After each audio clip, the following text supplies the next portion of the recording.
very good morning to all ladies and gentlemen. My name is Tom Grieve and I'll be taking us through the proceedings here today.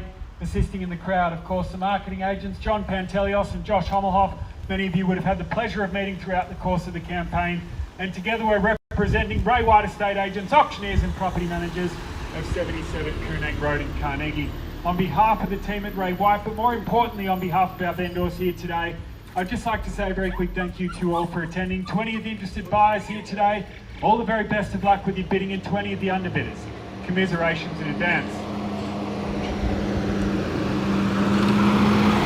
Today's auction will be conducted in accordance with the rules and any additional conditions that were made available for inspection before the start of today's auction. The auction rules prohibit an auctioneer from accepting bids or offers for the property after the property has been knocked down to the successful bidder. The vendors have a reserve price, and as the auctioneer, I'll indicate bidders on request. The law prohibits false bids, prohibits any major disruptions by bidders, and prohibits bidders attempting to prevent others from bidding, and it does provide fines for this conduct.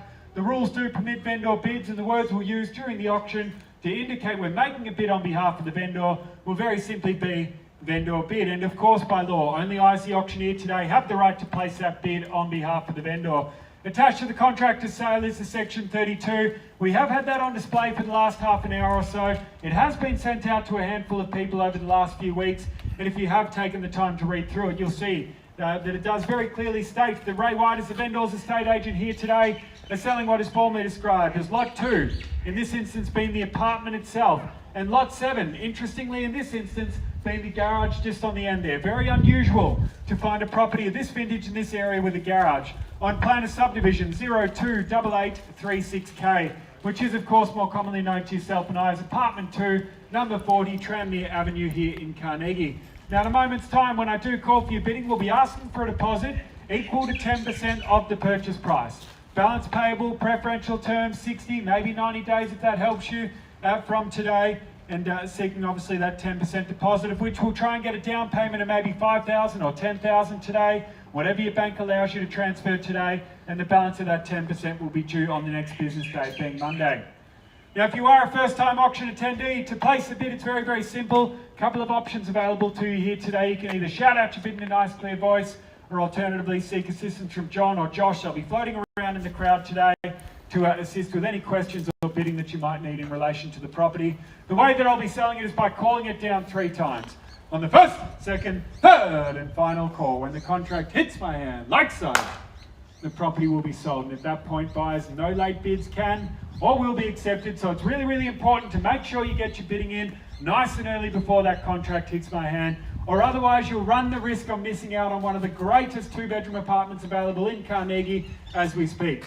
Now, ladies and gentlemen, we know that there's value in these solid brick properties. They've got a purist following. Some people that just want to avoid some of the inherent headaches that can come with some of the modern builds. Not all of the modern builds are bad, but many of them are riddled with water leaks, or riddled with cladding issues, or riddled with high body corporate fees and issues like that. We've never been served a cladding notice on a solid brick building. I'll say it once, I'll say it 1,000 times. They don't burn. It's as simple as that. They're built like houses, as the old saying goes. Solid brick construction is definitely the way to go. One of the downsides of solid brick is they can be a little bit more expensive or difficult to renovate, but thankfully that's been done for you. You can go into the bathroom, you can see the floor-to-ceiling tiles. At some stage that bathroom has been gutted and done from start to finish, with the laundry taps in there as well. A really important thing to make sure in these solid brick properties you are finding ones that's got the laundry taps in there, because they can be difficult to retrospectively fit in. The kitchen as well, perfectly renovated with that stone bench top. The Miele appliances, I once got told those appliances are superheroes of the appliance world. It really is a beautiful level of renovation in that kitchen and throughout the property. And if that's not enough to get you involved, ladies and gentlemen, that courtyard on title, wrapping all the way around the property. It's not a concrete jungle. It's got these beautiful leafy outlooks, which is very hard to find. And in many instances, when you're buying in older buildings like this, it's very hard to just go out and plant trees like that and have them looking as mature and lush and as beautiful as these trees do in the average tenureship of one of these properties. A lot of the time people only hold them for 5 or 6 years. Getting a garden to look like that in 5 or 6 years is virtually impossible. You're buying the maturity of all of this stuff that's already been done for you. The property is ready to move in and turn the key, ladies and gentlemen. It's absolutely perfect in every way. Make no doubt about that. Location-wise, well, if Carnegie had a heartbeat, ladies and gentlemen, Tranmere Avenue is it. One of the best streets in the area, if you ask my opinion. You've got all these beautiful period homes down here. You've sort of been spared a lot of the modern development. Yes, you've got some of these low-set solid brick apartment buildings, but more or less what you see today is what you're going to get in the future. It's not going to change substantially under the current planning laws for the next foreseeable future. Just moments away from Murrumbina Station, moments away from Carnegie Station and the Koonang Road Shopping Precinct, moments away from the Monash University, the Monash Freeway, Chadstone Shopping Centre, only about a 10 or 15 minute drive to Brighton Beach. Everything you could want and more from a lifestyle location, ladies and gentlemen, is available when you're buying in Carnegie, or this part of Carnegie. If you're walking down the other end of the road, you've got the 67 tram. It'll take you all the way into the city via Elstonwick. You can stop off and jump on the Sandringham line while you're there if you like. Cafe Del Mar, just at the end of the street as well. A plethora of eateries and cafes and shopping to choose from. It really is a fantastic place to be buying, folks. What's the market doing at the moment? Before we get underway, it's a question everyone's been asking me. One day you read a report saying house prices are going to drop and interest rates are going up. The next day you read a report saying house prices are still surging and that they're expecting another 5 or 10% growth this year. Who do you believe? Well, you don't know, and that's just the reality. But the problem is, when it feels right to buy, it's usually too late. By the time it feels right, the market's already roaring, the competition's out there and it's difficult and you're paying too much for things. In those times of uncertainty, it's the people that capitalise on those opportunities that end up being the ones that get the spoils later on. So ladies and gentlemen, all we know at the moment is that historically interest rate rises have never flattened the market. They might have stopped the market growing by 20% in a year, but they've never flattened the market, at least not in the last 10 or 20 years. So don't be worried about these things, ladies and gentlemen. The best time to buy is right now, right here. Don't be shy, folks. We'll put it across to you now. We'll call for a reasonable start. 2 at 40 Tranmere Avenue, Carnegie. In your hands, ladies and gentlemen. Who'd like to bid us away here today? Don't mind the start. Happy to place a vendor bid if I need to. Range of 590, 540 to 590 throughout the campaign. Perhaps something around the mid-5s, bottom end of the range. You tell me, buyers. 540, do we say? 540 if you'd like to go, buyers. Otherwise, I'll be placing a vendor bid. You tell me. If I place a vendor bid, you'll be bidding against me. Alternatively, you're bidding now on your own terms, buyers. 540 over here, Tom. 540, welcome to the bidding. All the very best of luck to you at 540,000. There's your competition, ladies and gentlemen. Let's call for a rise of 10 from there. At 540,000, fairly bidding off it now. 5.5 if you'd like to go, buyers. 540,000 a bid. At $540,000, fairly bidding off it, looking for a rise of 10. Take it to 5.5 now, buyers. At $540,000 a bid. First call now at 540. Second call, 540 the bid. Third and final call at $540,000 a bid. Surely not, buyers. Johnny and I had a ground floor solid brick just before Christmas, Rigby Avenue, Carnegie. Nice apartment, but the location not quite as central as this one. That one nudged 600,000, and this is a better property in my opinion. At 540,000, exceptional buying opportunity. 550, do we say, buyers? In your hands for a rise of 10 at 540,000. We're barely bidding off it now. Last opportunity for you all at 540,000 a bid. First call now at 540. Second call, 540,000. Third and final call. Speak now or forever hold your peace, ladies and gentlemen, at 540 the bid. Last chance now. First, second, third and final call. All done, all silent, all finished at 540. Well, buyers, please just give us one moment of your time. We'll quickly go and have a chat with our vendors.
Well, ladies and gentlemen, thank you very much for your patience. Not a great deal to report to the vendor at this stage. The highest bid at $540,000. We're still dealing exclusively with the highest bidder. I haven't ruled out using another vendor bid in excess of this level. I don't really want to do that, but if you are here to potentially bid, now is the time to speak. Let me remind you that when a property does pass into the highest bidder, in over 80% of the instances that it passes in, it goes on to sell to that buyer in post-auction negotiation. So you don't want to be sitting back to wait and see what happens. That's the worst strategy you can adopt right now. The next bid is unlikely to buy the property, but it's going to instantly increase your chances as a buyer to 80% of buying this property. So let that sink in. Do you want to be on the 80%? Do you want to be on the 20%? I'm not a gambling man, but I'd want to be on the 80%. So at $540,000, there's your competition, ladies and gentlemen. Calling for a rise of 10. Can't make it any easier than that. At $540,000 a bid now, first call at $540. 50, can we say? Second call, $540. Third and final call at $540 the bid. Well, folks, I'm going to place my one and only vendor bid today, $560,000. The bids with me, I'll invite you back in for 10, and I promise you there will not be another vendor bid on top of that. Arranged throughout the campaign of $540 to $590. We'd still be dealing exclusively with the highest bidder at $560,000. The bids with me, happy for you to come in for 10 now. At $560,000, there'll be no more vendor bids from you, ladies and gentlemen. $560,000 the bid, I'll call it down 3 times. At $560,000 a bid now. First call at $560. Do we say 70 buyers? Come in now, get yourself in front. Second call now, $560 the bid. For the third and final call. All done, all silent, all finished. Bidding for that exclusive right of refusal. Let me remind you that if somebody bids on top of that, we're only allowed to speak to them post-auction. If nobody does, then we can speak to anybody. And I know there was 1 or 2 people here that weren't maybe able to bid under the guidelines of the auction here today that might be interested in talking to us post-auction. So to avoid that competition, the best thing you can do is bid right now. At $560,000 the bid. Last opportunity, buyers. Even happy? We'll match it, Tom. Well, happy for you to match it. I was about to say, Johnny, at $560, welcome back to you. At $560 the bid now, folks. No more vendor bids from me. At $560,000 I've got. First call now at $560. Second call, $560,000. For the third and final call, all done, all silent, all finished, at $560. Well, buyers, once more, if there is no further bidder advance, the property will pass into this, the people standing next to Johnny there on the third and final call, and then they'll be invited inside to have exclusive right of refusal. So just to make it really clear again, if the property passes into our highest bidder, we're not able to speak to anybody else except that person. So if you do want to have the chance for us to speak to you about this property, right now is the time to bid. Last opportunity, we've all been given fair warning. At $560 the bid now. First, second, third and final call. All done, all silent, all finished. At $560 the bid. Well, buyers, with that, we'll formally pass the property in at $560,000. Please join me in congratulating the highest bidder. We'll look forward to negotiating a sale in